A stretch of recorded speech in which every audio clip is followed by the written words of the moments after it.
Hi, this is John. This is my podcast, and I'm here with Ollie.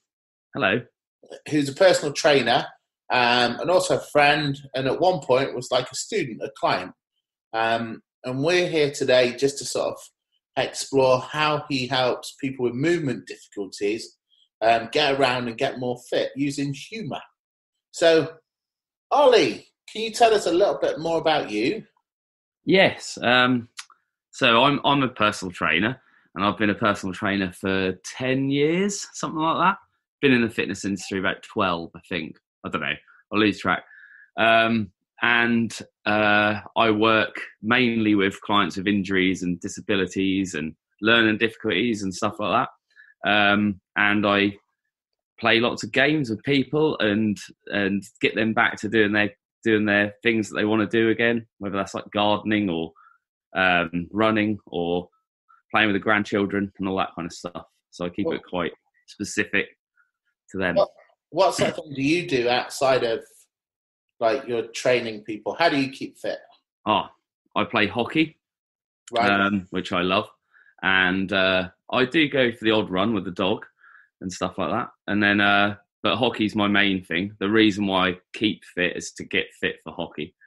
So, do you like the gym? Do you like the gym? Sometimes I like the gym. Started off in a gym, and then I suppose I spent so many years in gyms that you sort of feel like you're on a busman's holiday when you're in a gym. So I do go to the gym, but I prefer to be playing a sport. Right. So it's not like bodybuilder structured. Not really. I have dabbled with that in the past. I did used to think I was Arnold Schwarzenegger. Right. And yeah, that novelty wore off after a little while.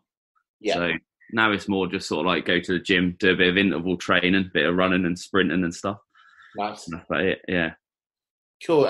And how did you first get into training people? And then how did that lead to special population clients? Well, when I first sort of started training people, it was when I worked in a gym in Norfolk, and it was the only gym for about 30-mile radius pretty much. So you got all different types of people in there. So even though I was into bodybuilding and I wanted to train people who were fit, like I had a lot of people come in for inductions and like a new program who weren't fit and who'd had knee replacements and things like that.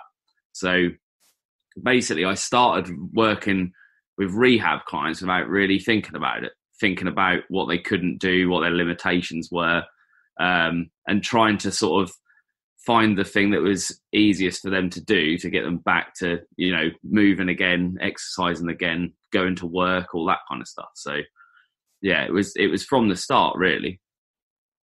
Right.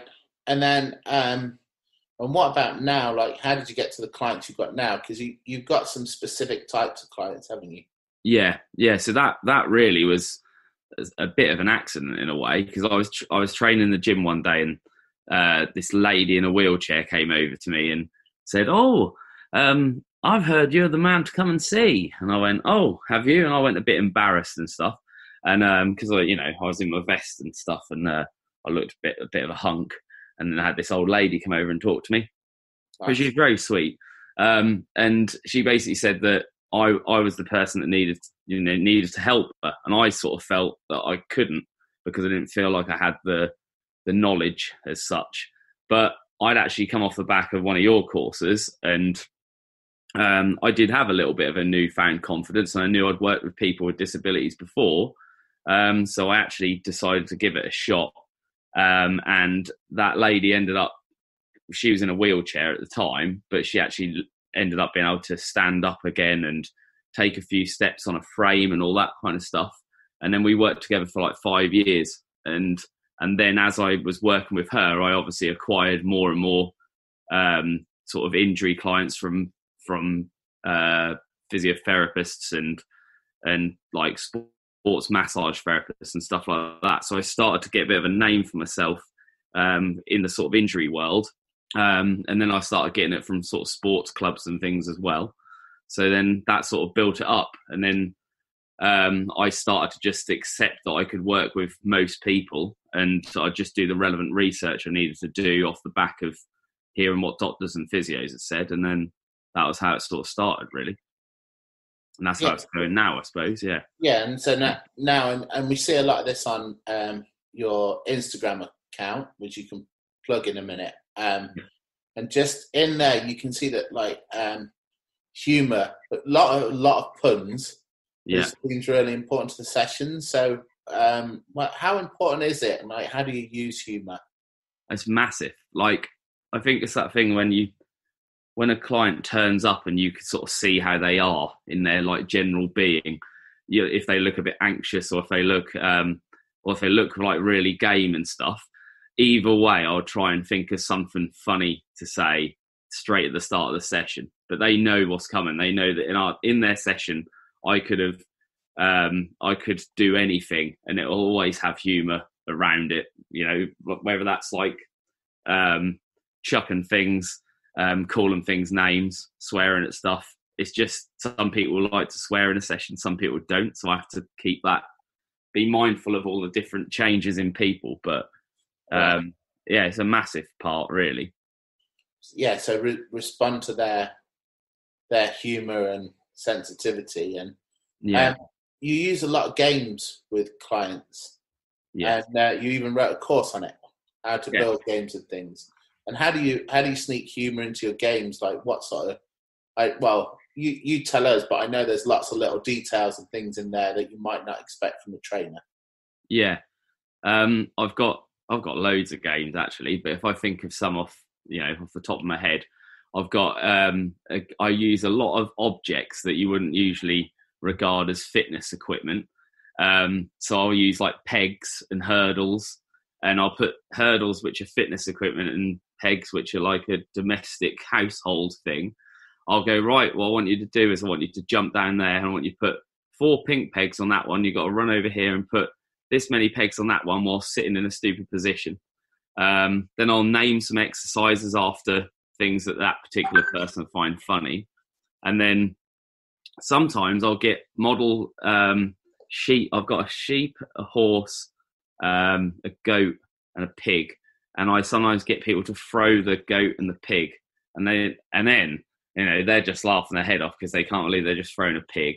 And then someone goes, "What do you do in your PT sessions?" Well, actually, this morning I threw the cow further than I'd ever thrown the cow before.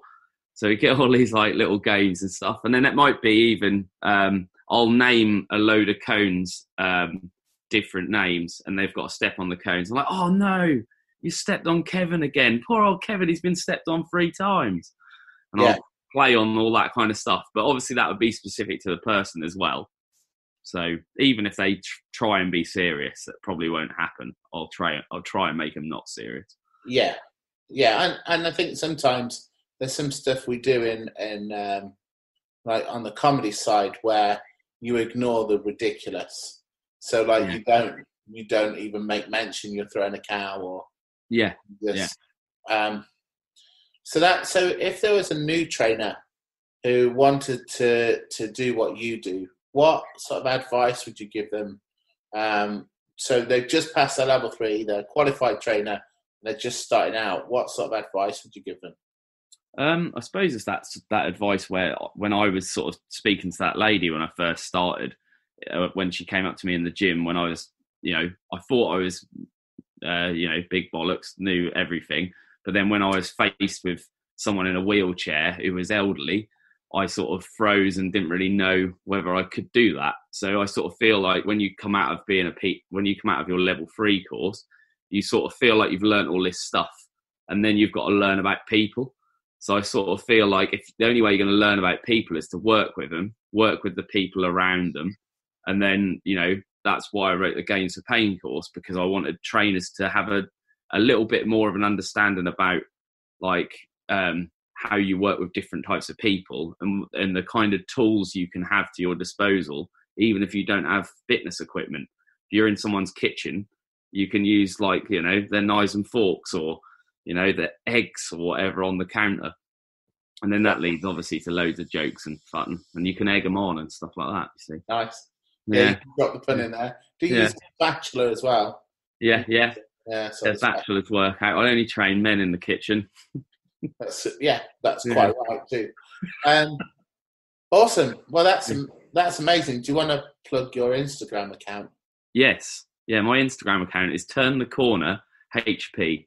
Right. Not after the sauce, but No. after health and performance. Right. Yeah. So yeah, you can see all my puns on there. Brilliant. Yeah. Excellent. Well, cool. Well, thanks for doing that with us. Yeah, no worries. It's been a pleasure. That's bro.